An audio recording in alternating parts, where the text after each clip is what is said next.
Bonjour chers amis, bienvenue à Pâques une parole. Nous sommes le lundi 4 mai, toujours en mer Tyrrhénienne, devant l'île de Monte Cristo, au milieu de la Grande Bleue, la mer Méditerranée.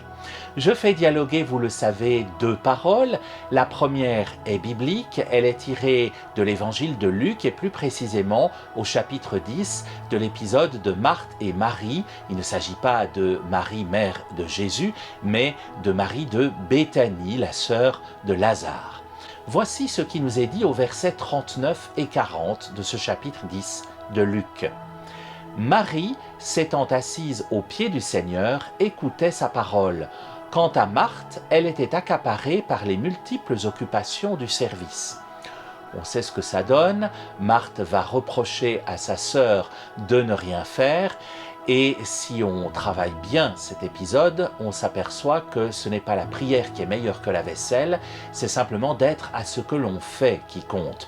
On peut être à ce que l'on fait en faisant la vaisselle, on peut être à ce que l'on fait en faisant la prière ou en écoutant le Seigneur, et par contre, on peut regarder avec jalousie l'autre et ne plus être du tout à ce que l'on fait. C'est la fine pointe de cette histoire, mais je l'ai déjà dit ailleurs, notamment sur cette chaîne.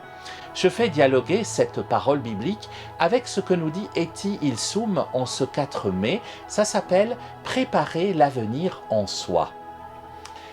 C'est aussi notre seul moyen de préparer les temps nouveaux, les préparer déjà en nous. Mais oui, il s'agit de préparer l'avenir, mais de ne pas s'en préoccuper. Se préoccuper, c'est exactement ce que fait Marthe aussi, c'est se préoccuper par avance de choses qui n'existent pas.